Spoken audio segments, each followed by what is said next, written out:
When you enter the Forum today, your eyes are drawn to the Temple of Saturn, its tall columns scarred but still upright, as if stubbornly holding the weight of history. This temple wasn't only about religion, it was the treasury of Rome, the place where the state stored its immense wealth. Imagine senators and officials climbing the stone steps with ledgers, sealing deals, or unlocking iron vaults. The air smelled of incense, but also of money, ambition, and power. Standing there, you realize it wasn't just a sacred spot, but the financial heart of an empire. The marble may have cracked, and the gold long removed, but the echo of coins clinking, scribes recording transactions, and the tension of political bargains still floats in the silence. The ruin becomes less of a ruin and more of a living archive, where money, faith, and politics blurred into one. Nearby lies the Arch of Septimius Severus, its carvings still shouting stories of military triumph. Even though time has softened the details, walk closer and you'll see battle scenes etched into the stone. Cavalry charging, enemies pleading, Roman legions advancing like an unstoppable tide. These weren't just decorations, they were propaganda. To the people of Rome, these arches screamed victory and divine favor, reminders that their city was unstoppable. Standing beneath the shadow of the arch, you can almost hear the thunder of hooves and the cheers of the crowd as soldiers marched home. Though weather has eaten away at the sharpness of the carvings, their energy remains. The Forum uses stone as its storyteller, whispering legends of glory to anyone willing to listen. The Basilica Julia once stretched across part of the Forum, a massive hall buzzing with lawyers, bankers, and ordinary citizens. Think of it as the courthouse, office tower, and town square all rolled into one. The soundscape must have been overwhelming. Lawyers presenting cases, merchants negotiating contracts, children chasing each other between the columns. Even emperors used the basilica to show off their generosity, often rebuilding or repairing it after fires. When you stand among its fragments today, the silence feels unnatural. Close your eyes, and you might reconstruct the chatter, the footsteps on marble floors, the booming voice of a magistrate announcing judgment. The Basilica Julia reminds us that Rome's greatness wasn't only fought on battlefields, but argued, negotiated, and signed in the heart of its Forum. The Curia Julia, the Roman Senate House, still stands remarkably intact.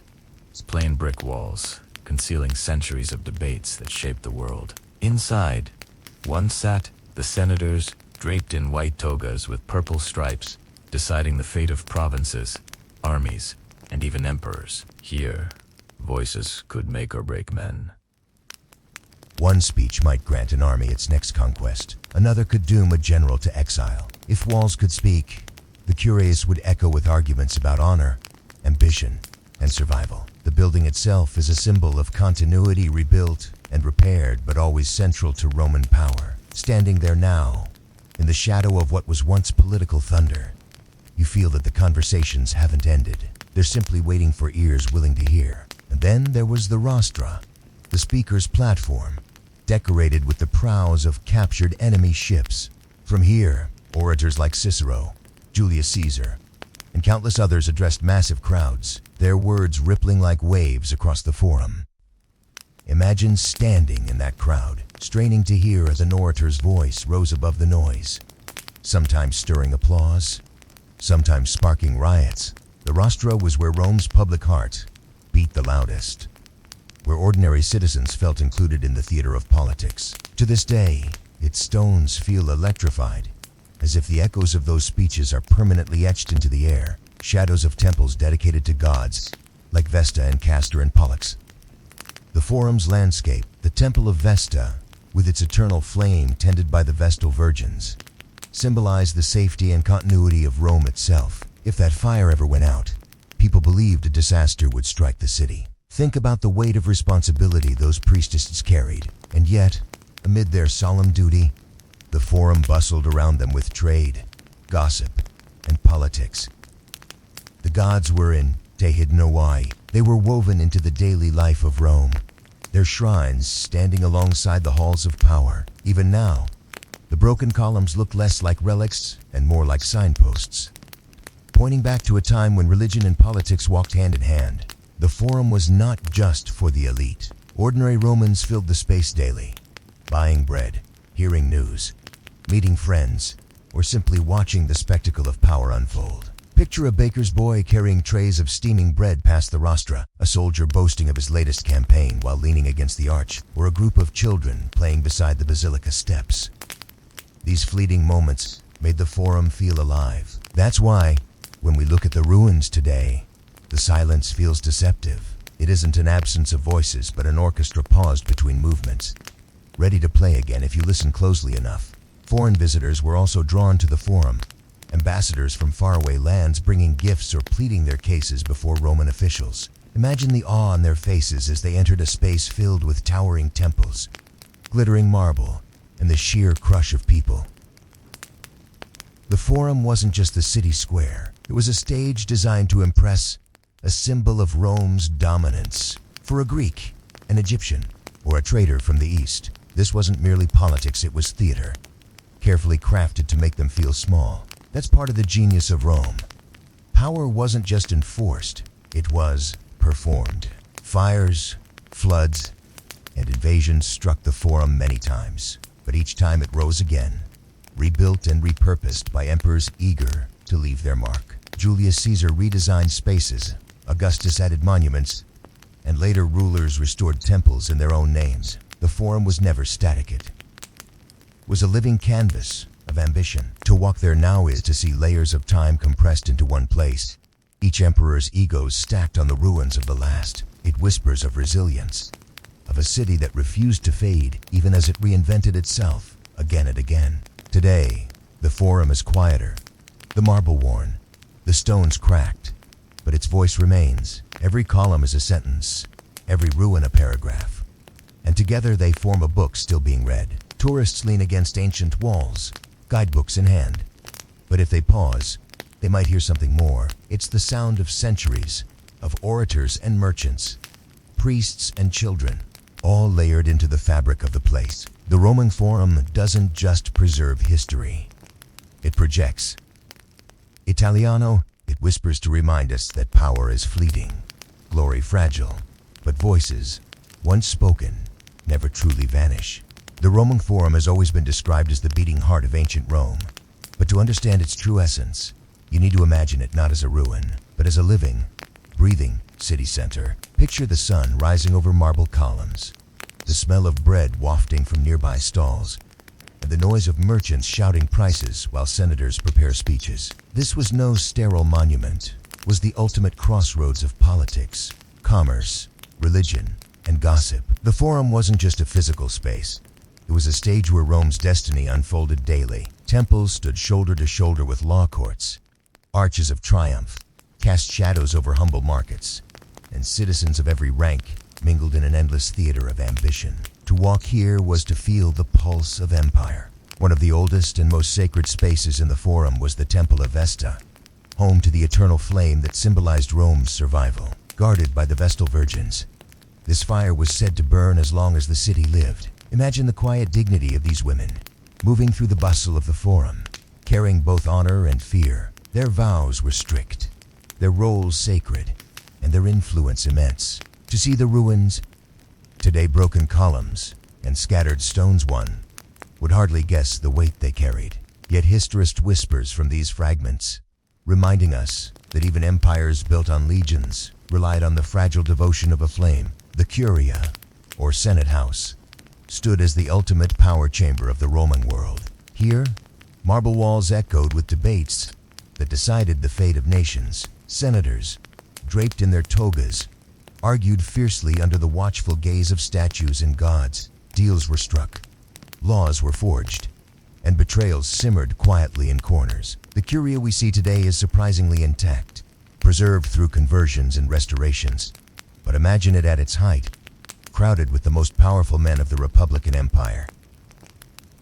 This was more than politics. It was theater, where words held the weight of armies. The silence of its ruins is deceptive, for within those stones lingers the energy of centuries of ambition. Markets within the Forum brought another dimension to its life. The Basilica Aemilia, with its long colonnades, was not just a courthouse, but also a center for business.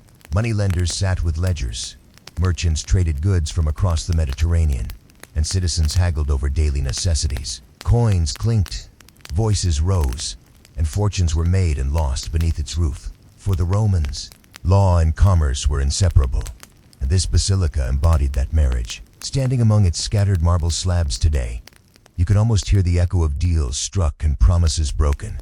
Proof that empire was built not only on conquest, but also in commerce. Temples lined the Forum, each a reminder that Roman life was deeply intertwined with the divine. The Temple of Saturn, one of the oldest, loomed with massive columns, guarding Rome's treasury. Gold and silver flowed here, protected not just by soldiers, but by divine authority. Every new year began with ceremonies at this temple, tying civic life to the gods. The ruin stands tall even now.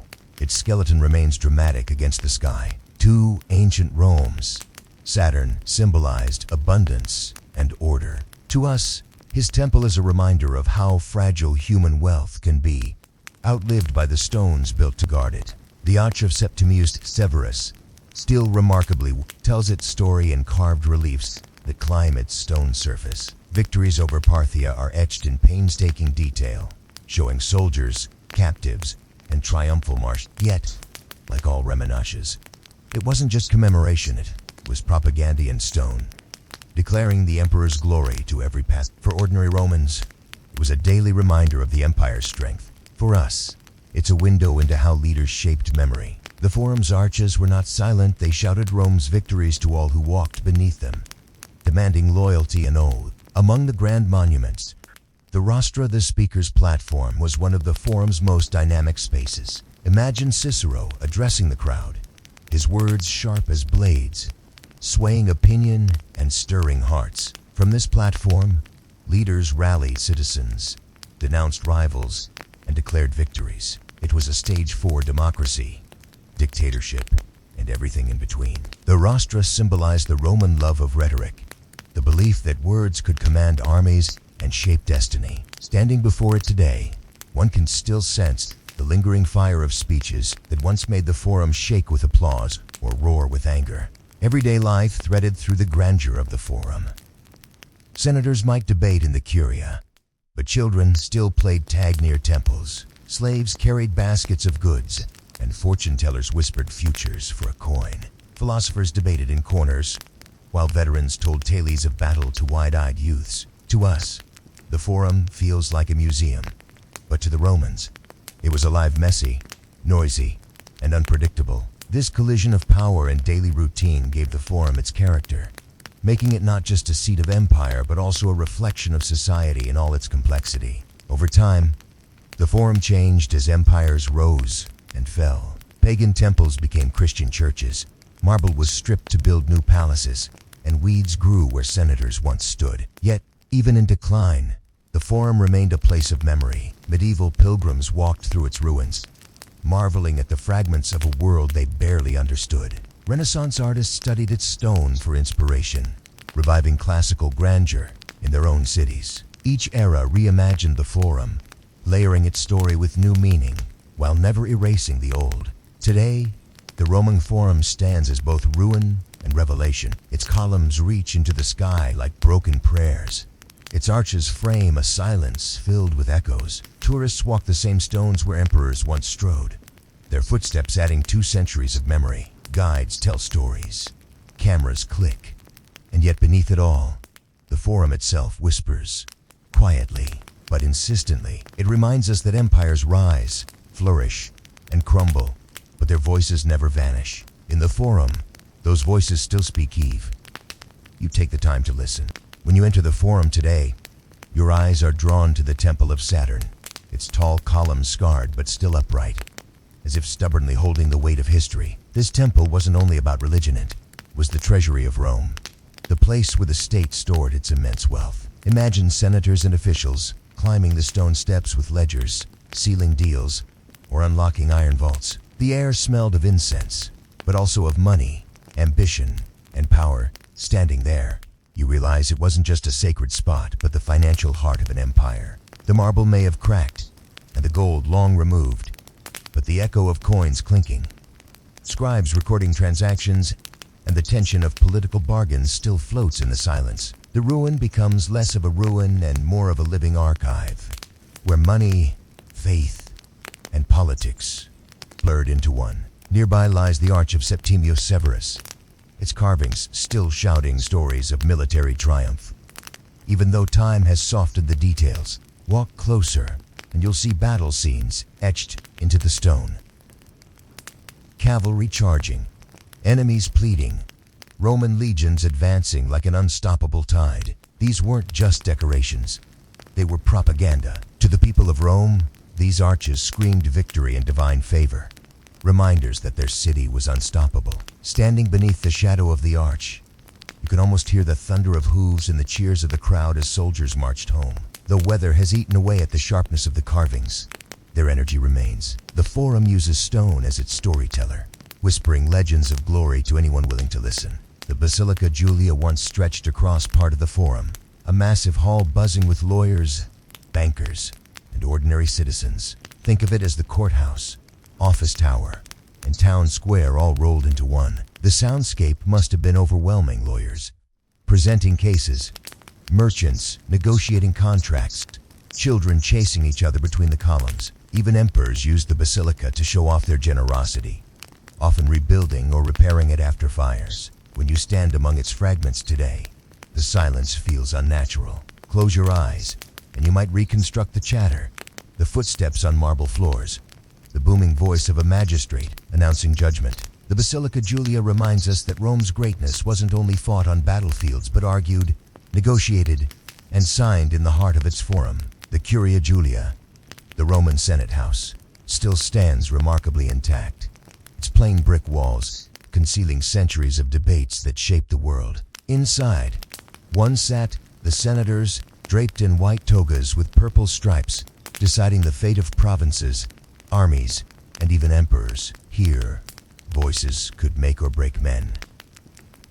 One speech might grant an army its next conquest. Another could doom a general to exile. If walls could speak, the cures would echo with arguments about honor, ambition, and survival. The building itself is a symbol of continuity, rebuilt and repaired, but always central to Roman power. Standing there now, in the shadow of what was once political thunder, you feel that the conversations haven't ended. They're simply waiting for ears willing to hear. And then there was the rostra, the speaker's platform, decorated with the prows of captured enemy ships. From here, orators like Cicero, Julius Caesar, and countless others addressed massive crowds, their words rippling like waves across the forum.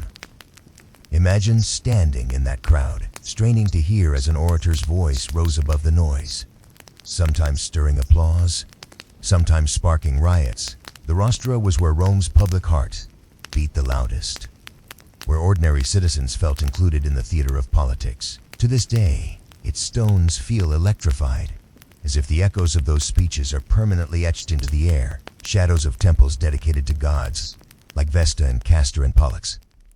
The Forum's landscape, the Temple of Vesta, with its eternal flame tended by the Vestal Virgins, symbolized the safety and continuity of Rome itself. If that fire ever went out, people believed a disaster would strike the city. Think about the weight of responsibility those priestesses carried, and yet, amid their solemn duty, the Forum bustled around them with trade, gossip, and politics.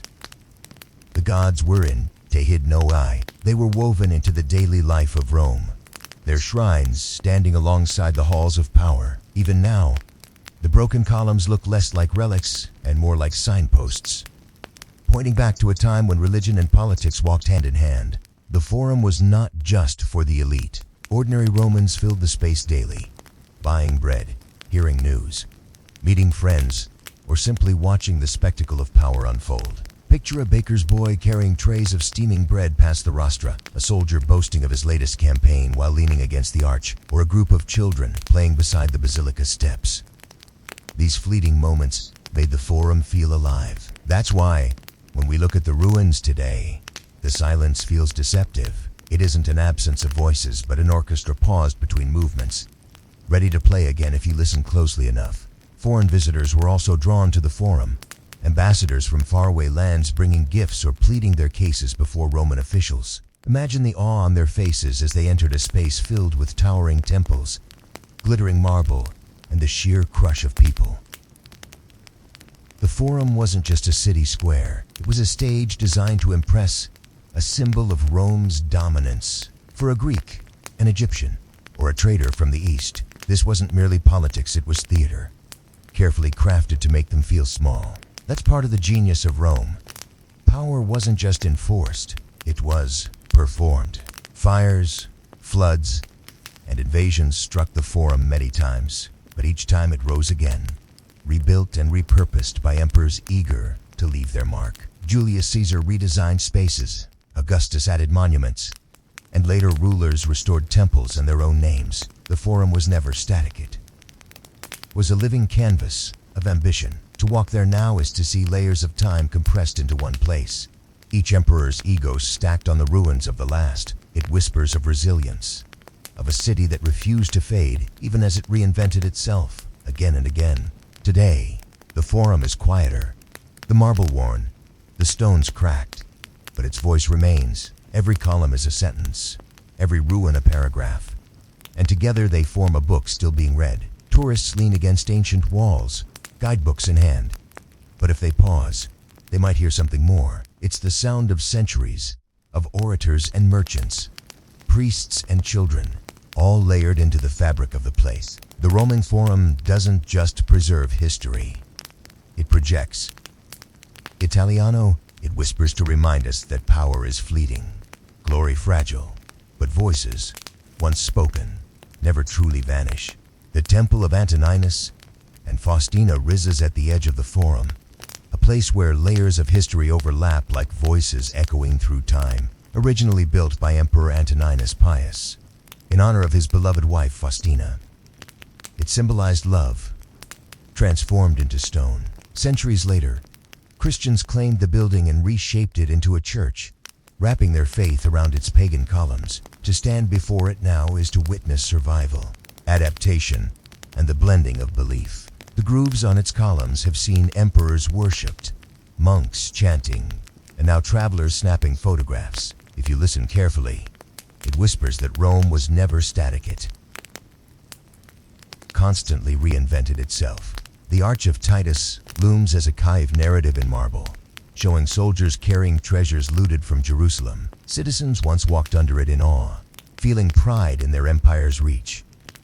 Yet the arch wasn't just decoration, it was propaganda, a story etched in stone that told Romans they were invincible. Even today, the reliefs whisper of triumph, but also of the fragility of memory. Every carving was meant to glorify victory, but with time they became records of conquest and grief intertwined. Standing there now, you can almost hear the march of legions frozen in stone. The Temple of Venus and Roma once stretched as one of the grandest shrines in the city. Though only fragments remain, they still radiate Rome's ambition.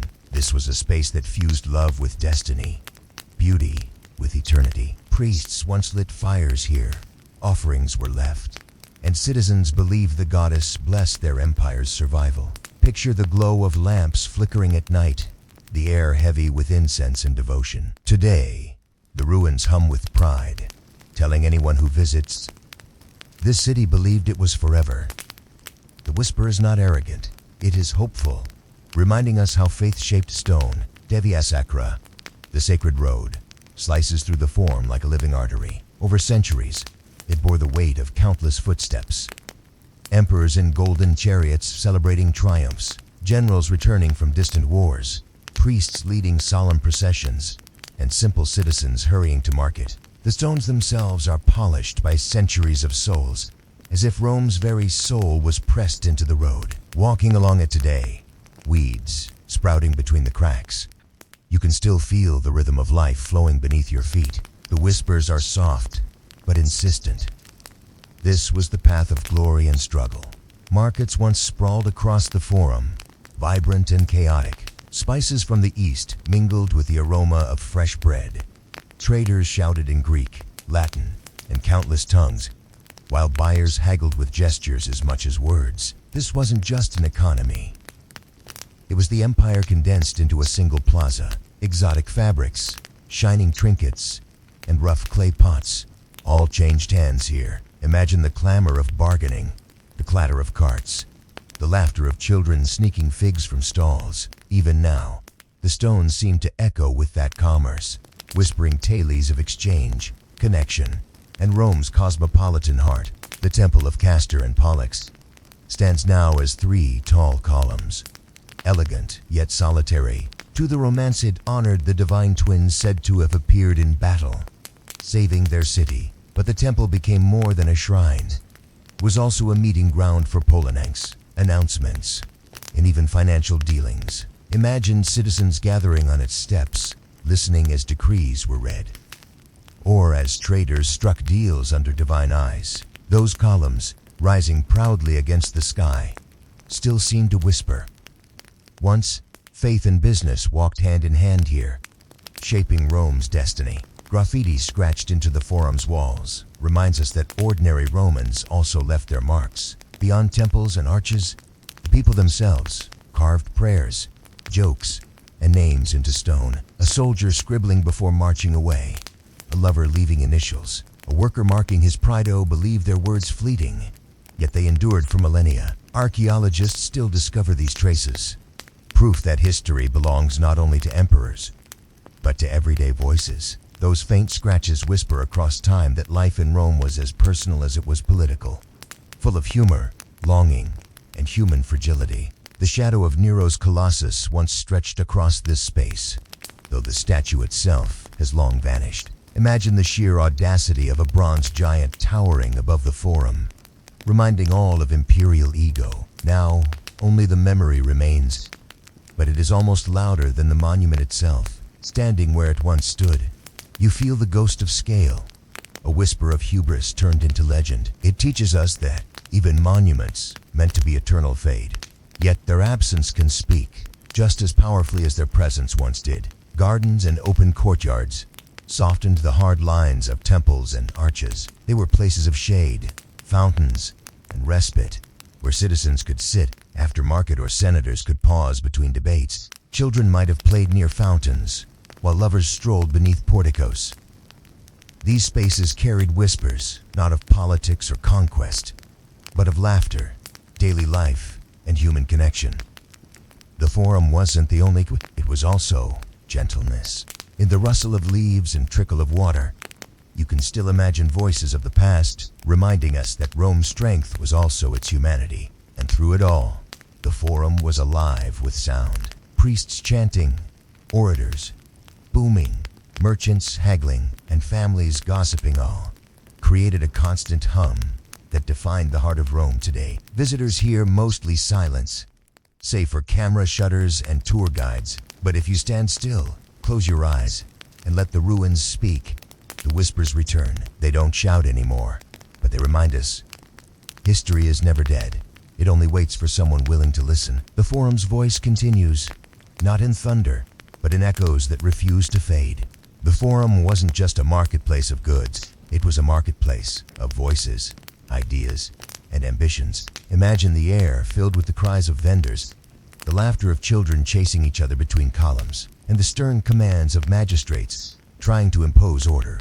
Each sound layered on the next, creating a constant hum that never really went silent. To walk into the Forum was to feel as though you'd stepped into the very bloodstream of Rome, where every beat was charged with meaning. The whispers of senators, the cheers of the crowd, the muttered complaints of merchants, they all blended into a single living chorus that told the city who it was and what it aspired to become. Beneath the grandeur, though, there was always tension. The Forum was where decisions about life and death were made, not only for individuals, but for a speech in favor of a military campaign could mean taxes raised, sons conscripted, and distant lands thrown into chaos. For every citizen who celebrated the victories announced on its steps, there were others who bore the costs quietly. Yet, this was the paradox of Rome.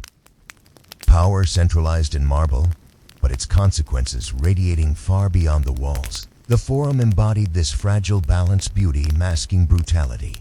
Voices raised in unity while countless others had none. The architecture of the Forum mirrored this duality. On one hand, its temples soared skyward, invoking the protection of gods and reminding everyone of Rome's sacred destiny. On the other hand, Its paving stones bore the scuffs of sandals worn by slaves, soldiers, and citizens alike. That contrast made it a stage where Rome's hierarchy was visible in every detail. The wealthy lounged beneath shaded porticos, while the poor clustered in the open sun. Even the marble itself seemed to whisper of inequality, polished to perfection in some places while chipped and neglected in others. The Forum was never neutral. It was always a reflection of power, and the cracks in its stones mirrored the cracks in Roman society itself.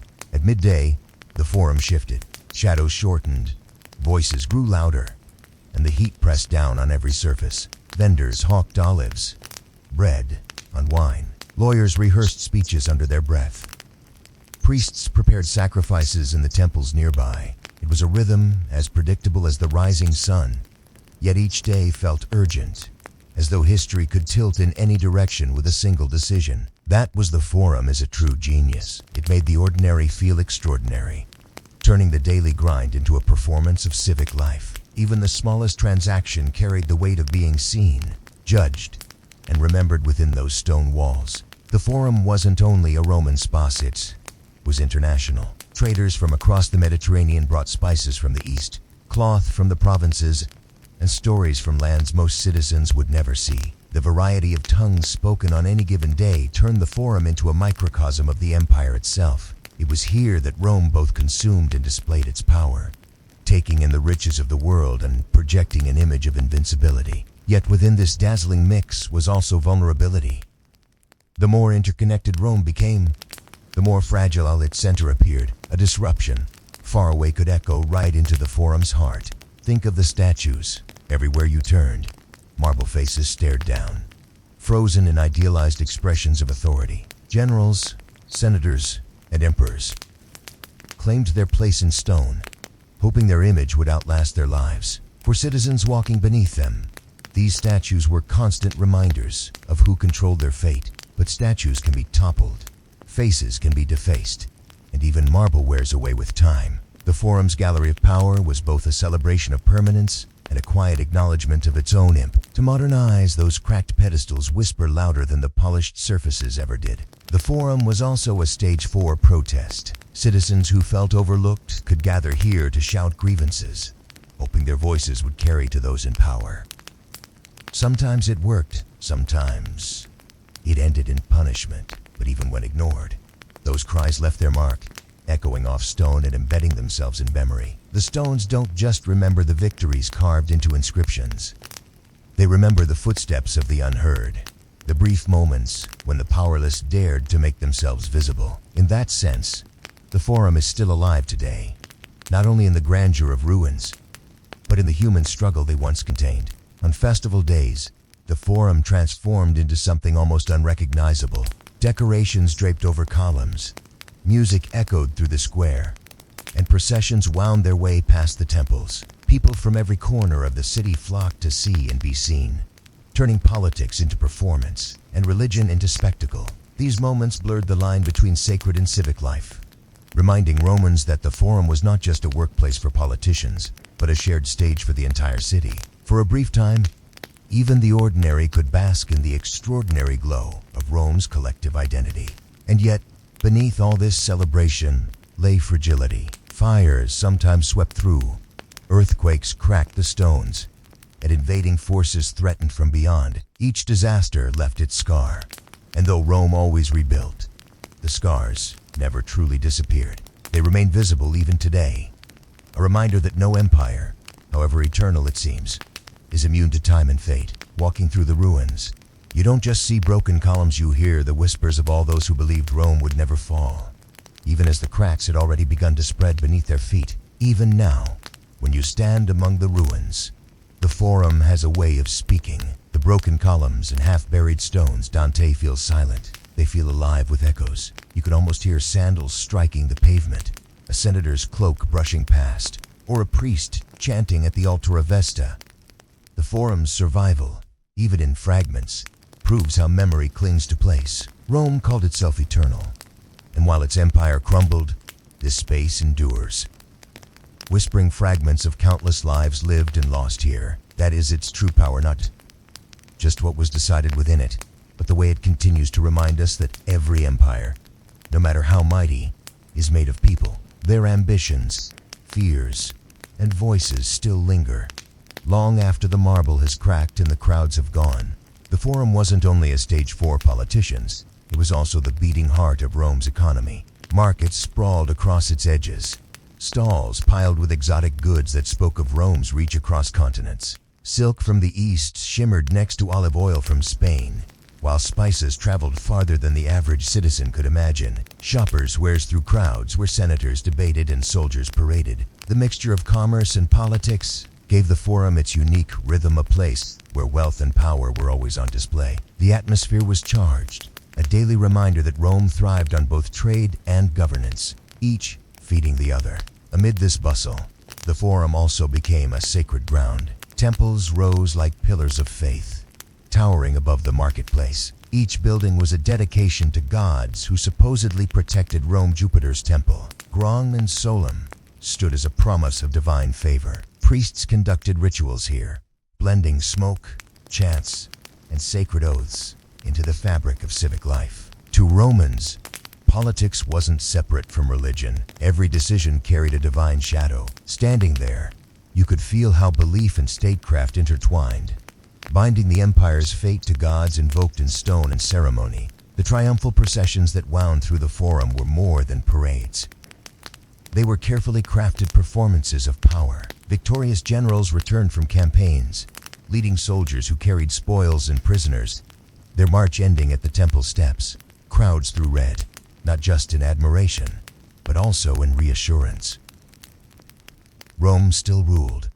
Rome still conquered. These spectacles transformed the Forum into a theater where military might met civic pride. The stones themselves seemed to absorb the sound of cheers, the clatter of armor, and the distant echo of trumpets. Generals basked in glory, but everyone present shared in the illusion of Rome's invincibility. Yet beneath the grandeur, not every voice was triumphant. Petitioners often crowded the steps of basilicas, clutching documents, hoping for justice in the courts. For them, the Forum was less a spectacle and more a lifeline. Their cases might have been small compared to senatorial decrees, but each plea added another layer to the Forum story. Justice in Rome was uneven, but the act of seeking it here underscored how deeply the Forum was tied to the daily realities of ordinary citizens. Behind every marble facade stood countless personal dramas. The Forum's physical design reflected Rome's obsession with order. Straight lines, symmetrical layouts, and towering columns weren't just aesthetically, symbolized control, structure, and permanence. To stand in that space was to be reminded that Rome valued discipline, not chaos. The buildings were messages carved in stone. The empire was powerful, stable, and destined to last. Of course, history proved otherwise, but in its prime, the architecture projected confidence. The city engineered its own myth of eternity through walls and arches, and visitors absorbed it with every step.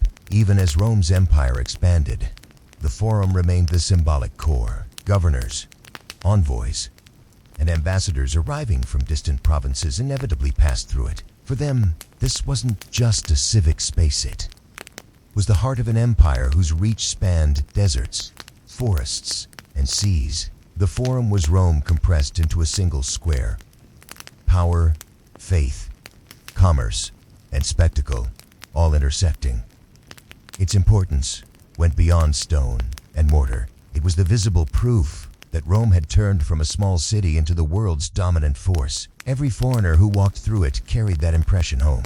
Time, of course, chipped away at the Forum's splendor. Fires damaged temples, earthquakes toppled columns, and emperors rebuilt in their own styles, leaving behind a patchwork of weird. What survives today is less about perfection and more about resilience. The ruins don't tell a single neat story, they tell hundreds. Each layer reveals different rulers, different priorities, different visions of Rome. The Forum evolved constantly, as fragile as the politics it hosted, yet always reborn. That resilience might be its truest legacy. Even now, the Forum pulls people in. Tourists wander its ruins, guided by voices that echo tales of empire, archaeologists peel back soil to uncover fragments of daily life.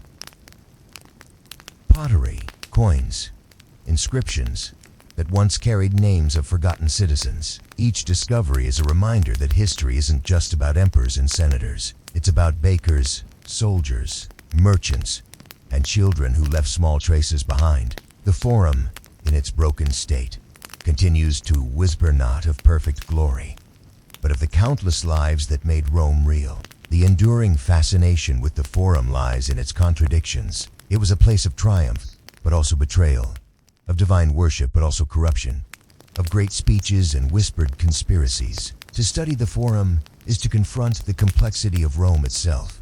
It's not a story of pure greatness, nor of pure decay. It's a mixture, messy and human, preserved in stone. Standing there today, you realize that eternity doesn't mean perfection, it means survival through imperfection. That's why the Forum's voice still carries through time.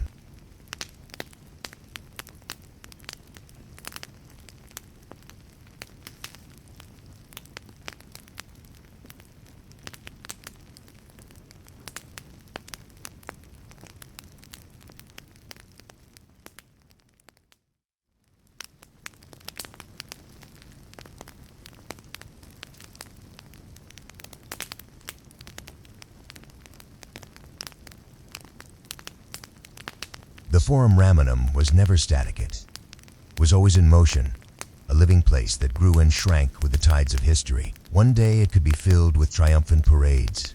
The next, it might echo with angry protests. That flexibility made it central to Roman life. Unlike palaces or private villas, the Forum belonged to everyone. Its openness was its power.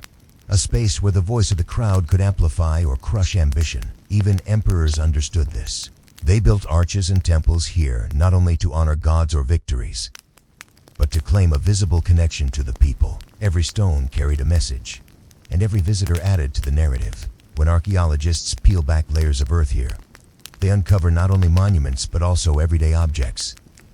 Coins dropped by shoppers, paltry fragments from meals, graffiti etched into stone. These finds remind us that the Forum wasn't just shaped by emperors or senators, it was shaped by bakers, soldiers, slaves, and children, too. The voices of Rome weren't only lofty speeches, they were laughter, bargaining, and complaints muttered under breath. In that way, the Forum is democratic in its survival. It preserves not only the mighty, but also the ordinary, giving us a fuller picture of what Rome actually was.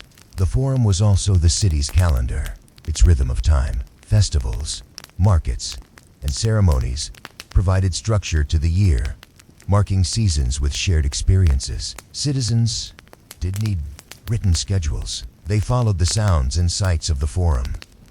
When trumpets called, when garlands hung from temples, when fires burned bright, they knew what day it was. The Forum wasn't only a place to beat, it was a timekeeper. Its ceremonies tied people to cycles larger than themselves, making them feel part of a cosmic order. That sense of belonging to eternity helped sustain Rome through upheavals. Yet eternity was fragile. Every empire wants to believe its monuments will last forever, but the Forum reminds us of the truth. Permanence is an illusion. Fires scorched it, barbarians looted it, and neglect wore it down. Still, each destruction led to renewal. Each ruin became foundation for something new. Rome's strength wasn't that its Forum remained unchanged, it was that the Forum absorbed change and survived. Even in ruin, it tells us, what endures isn't marble, it's memory. And memory, once rooted in stone, can whisper louder than armies. Standing in the Forum today, you feel the weight of contradictions. It is empty yet full, broken yet whole, silent yet echoing with voices. Tourists take selfies, but behind them, blue marshes that once framed parades of conquest. Children chase pigeons, where senators debated life and death decisions. That clash of past and present is what makes the Forum magnetic. It's not a museum. He says a dialogue across centuries. You can't walk through it without becoming part of its story. Even if you don't know the history, the stones insist you listen. The Forum also asks uncomfortable questions. Who gets remembered? Whose voices carried in the space, and whose were drowned out? For every Cicero, there were countless unnamed speakers. For every emperor's arch, countless laborers left no monument to their toil. Yet their fingerprints are there in the wear of the stones, in the fragments unearthed by archaeologists. The Forum is both a celebration of power and a reminder of silence. It whispers of inclusion, but also exclusion. In that tension lies its humanity, its ability to connect across time not by perfection, but by imperfection. Rome built the Forum to impress, but it also inspired imitation. Latin Pitas, whether Byzantine, Renaissance, or even modern capitalists looked to it as a model. Every time we see a parliament building framed by columns, every time a city builds a central square for civic life, the Forum's DNA lives on. Its design wasn't just for Rome, it was for the idea of civilization itself. That is why it feels so familiar even to strangers. The Forum shaped the spaces where we gather today. Its echoes are not confined to Italy. They ripple across the world, even as ruins. The Forum is alive. Plants sprout between stones, birds nest in broken columns, and sunlight paints shifting patterns across marble. Nature reclaims, but never fully erases.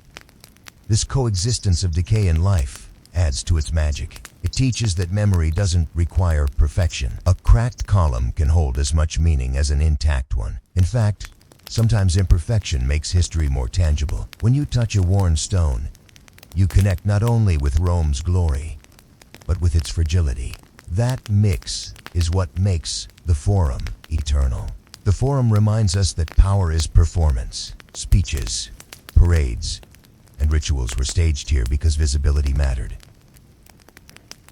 Power unspoken was power wasted. That's why emperors poured resources into arches and temples they needed people to see, to believe, to feel. But the Forum also shows the limits of performance. Statues were toppled, arches defaced, temples abandoned. No matter how grand the show, time eventually rewrote the script. Yet even failure became part of the story. Rome's greatness wasn't in being flawless. It was in leaving traces strong enough that even their ruins still inspire. Ultimately, the Forum is less about Rome's past than about our present. When we stand there, we see our own hopes and fears reflected in its stones. We wonder, will our cities endure? Will our monuments last? Will our voices be remembered? The Forum doesn't answer, it only whispers. Nothing is eternal, and yet everything leaves a mark. That paradox is wide indoors. It is fragile but eternal, silent but speaking. And as long as people walk among its stones, its whispers will never stop. The Forum is not gone. It is waiting for us to listen. The Forum Romanum is often described as a ruin, but that's too simple. In truth, it's a living memory, a space that continues to shape how we think about power, community, and eternity. When you step onto its stones, you feel more than history. You feel presence. The cracks in the pavement are not signs of weakness, but reminders of survival. Rome has fallen, risen, and transformed countless times. Yet this square still whispers. It teaches that legacy isn't about being untouched. It's about endurance. A broken column can inspire awe just as much as a pristine one, because it carries scars that prove it has lived. For Romans themselves, the Forum was the city's mirror. Every triumph and every failure reflected back here. If the treasury was full, citizens saw it in Saturn's temple. If laws changed, announcements echoed in the square. If generals returned, their victories paraded through arches. And when crisis struck, it was here that panic spread. The Forum absorbed the moods of the empire, magnifying them so no one could ignore them. That's why it felt alive, not just a backdrop, but a participant in Rome's story. Today, its ruins still carry that weight. Even silence in the Forum feels like it is saying something. The architecture of the Forum wasn't neutral. It was carefully designed to impress and to control. Wide spaces created room for crowds, but also made them easier to watch. Steps and platforms elevated speakers, giving them literal authority over listeners. The placement of temples and arches wasn't random. It framed the eye, guiding attention to what mattered. Romans understood that space itself was a kind of power. to stand above others, to carve your name into marble, was to claim eternity. This is why every emperor who touched the Forum used architecture not just to decorate, but to dominate. Still, the Forum was never static. Fires destroyed it. Floods filled it. Earthquakes shook it, but each disaster became a chance to reinvent. Emperors rebuilt, not as restorers, but as authors. Rewriting history through brick and stone, Augustus turned it into a statement of stability. Vespasian left his mark after chaos, and later rulers expanded or raced according to their needs. That constant rewriting meant the Forum was never just one. Rome, it was many Romes, layered together. To walk there today is to walk across time itself. Each ruin a page in a book too vast to finish. Daily life grounded this grandeur. While rulers debated empire, ordinary people bought food, paid debts, or searched for work. Vendors shouted prices. Children darted between columns, and friends gossiped in corners. This blend of ordinary and extraordinary made the Forum unique. It wasn't only for the elites, it was for everyone. That's why it lasted so long in memory. Citizens didn't just hear about the Forum. Te libid, Italiano. And when later generations spoke of Rome as eternal, they meant this feeling that the heart of their city was accessible to all, even if in unequal ways. The Forum's statues told stories too. Each one was propaganda carved in stone, reminding citizens who held power, who deserved respect, and who shaped destiny. But statues also revealed fragility. Names could be erased, faces chiseled away, monuments toppled. Memory was powerful, but it could be written. For every figure immortalized, another was forgotten. The Forum, in this sense, was both a stage for glory and a battlefield for legacy. It shows us that eternity is not automatic. It must be fought for, preserved, or else surrendered to time. Night transformed the Forum into a different world. Torches flickered against the marble. Shadows stretched across temples, and silence carried more weight than speeches. Here, conspiracies brewed, lovers met, and guards patrolled. The Forum at night belonged not to the crowd, but to whispers. And yet, even in darkness, it didn't feel abandoned. The stones seemed to hold on to the day's energy, replaying the voices that filled it. That's why walking the Forum after sunset can feel uncanny, as if you're trespassing on conversations that never ended. The city slept, but its heart kept beating quietly. Even in decline, the Forum's spirit endured. When Rome's power waned, when emperors lost control, the square remained a gathering place. People met there even when temples crumbled, even when statues cracked. The Forum shrank in size, but not in meaning. In fact, its ruins gained a new kind of power. They became symbols of nostalgia, reminders of what Rome once was. Later generations called it sacred ground, not because of what it still held, but because of what it had lost. The absence itself became part of the story, a reminder that greatness is never permanent. Tourists today may snap pictures and move on, but the Forum still commands respect, even without knowing its history. Visitors feel something: the sheer scale, the symmetry, the aura of significance all create a sense that this place mattered deeply. Guides can explain details, archaeologists can uncover artifacts, but the emotional pull goes beyond knowledge. The Forum works on instinct. It invites you to imagine yourself as part of its drama, to hear voices that are long gone but never silent. That's its greatest trick, not preserving the past, but making it feel present. Ultimately, the Forum Romanum is less a ruin than a reminder. It tells us that no empire, no matter how mighty, is imperishable. It shows that power requires performance, that memory requires maintenance, and that eternity is fragile. But it also shows resilience. Even cracked, burned, and looted, it survives. And in survival, it proves its point. Rome may have fallen, but its heart still beats. To listen to the Forum is to hear humanity itself, ambition, the flaws, the dreams, and the endurance. That's why its whispers continue, weaving past into present, refusing to be silenced. The Forum Romanum was like a book constantly being rewritten, each ruler eager to add their own chapter. Augustus expanded it to project stability. Trajan added grandeur to reflect his conquests, and later emperors reshaped it to secure their legacies. These layers didn't erase what came before, they blended, leaving a palimpsest of power. Walking through the ruins today, you sense those overlapping ambitions pressing against one another. The marble doesn't just tell one story, it tells money. Each generation carving its voice into the same stone. That is why the Forum feels dense, heavy, not just with architecture, but with meaning. Even Rome's enemies understood the Forum's symbolism. To conquer Rome physically was one thing, but to desecrate its heart would have been a blow far deeper. That's why barbarians looting the city later often targeted temples and monuments. They knew they were attacking memory as much as wealth. Yet, Eben 10 Forum endured. Broken statues and scorched columns became part of its identity. Scars that testified to survival. For modern visitors, those scars are what make the Forum compelling. It isn't polished propaganda anymore, it's raw, layered, and brutally honest about the cost of eternity. Religion played a central role in keeping the Forum alive. Even as political power shifted, rituals tied the square to the gods. Vestal virgins maintained the sacred flame. Augurs read the skies, and sacrifices were offered in public. These ceremonies weren't private, were performances binding the community together. To stop them would have been to risk Rome's identity itself. Even after Christianity took hold, the Forum adapted. With basilicas rising where temples once stood, the rhythm of ritual never truly ended.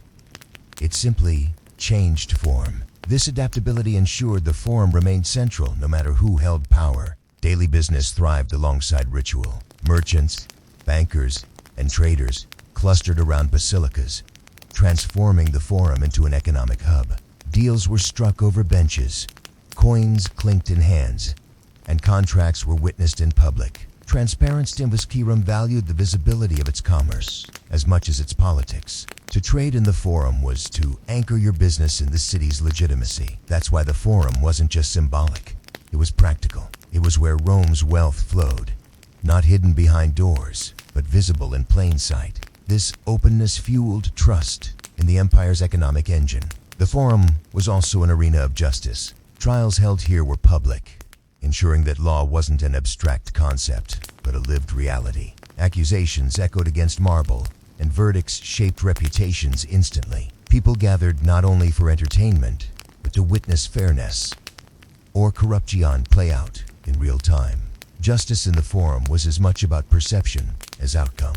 The presence of the crowd kept power in check, reminding rulers that authority rested, at least partly, in public eyes, even flawed. These trials cemented the Forum as a place where truth and performance blurred. Festivals transformed the Forum into a theater of joy. Decorations covered temples, actors performed plays, and music filled the air. These moments reminded citizens that empire wasn't just conquest and politics. It was also community. A festival in the Forum meant unity, a chance for all classes to celebrate together. Hierarchies loosened, laughter replaced debate, and the city pulsed with shared energy. For citizens, these events reinforced why Rome mattered. It wasn't simply powerful, it was alive. The Forum became proof that eternity wasn't built on marble alone, it was built on joy, memory, and belonging. Even nature shaped the Forum's story. Floods from the Tiber swept through its stones, filling the square with mud and debris. Earthquakes shook temples, reminding Romans that their eternal city still bowed to larger forces. Yet time. The Forum rose again. Romans rebuilt, cleaned, and restored, refusing to let natural disasters erase their center. That resilience became part of the Forum's myth. Visitors today may see ruins, but they are ruins that refuse to vanish. The persistence of the space shows that eternity isn't about never breaking. It's about always rebuilding after the break. The Forum inspired awe beyond Rome itself. Visitors from provinces and foreign envoys stood amazed at its scale. To them, it was more than stone. It was Rome's argument for supremacy made visible. You didn't need a lecture on politics. You needed only to stand in the Forum to feel the empire's weight. This impression spread across the world, reinforcing the idea that Rome was not just a city, but a civilization destined to last. In this way, the Forum wasn't only a local space, it was a global statement, echoing across borders and centuries. Modern archaeologists see the Forum as both treasure and challenge. Every excavation uncovers more fragments, but also more questions. Was this foundation part of a temple or a shop? Why was this inscription erased? Each discovery deepens the mystery rather than solving it. The Forum resists being fully known, just as it resisted being fully controlled in its prime. That's part of its power. It whispers enough to entice, but never enough to reveal all. The Forum keeps some secrets to itself, ensuring it remains a place of wonder rather than just a solved puzzle. Ultimately, the Forum endures because it embodies paradox. It is both ruin and monument, silence and noise, fragility and resilience. To walk through it is to step into those contradictions, to feel both the weight of loss and the persistence of memory. Rome called itself eternal, and the Forum is why. Not because its stones survived unbroken, but because its spirit refused to vanish. Today, as tourists wander its path, they unknowingly join the chorus. Their voices, too, are absorbed into the stones, becoming part of the whispers that will echo for centuries more. The Forum is eternal because it never stops speaking.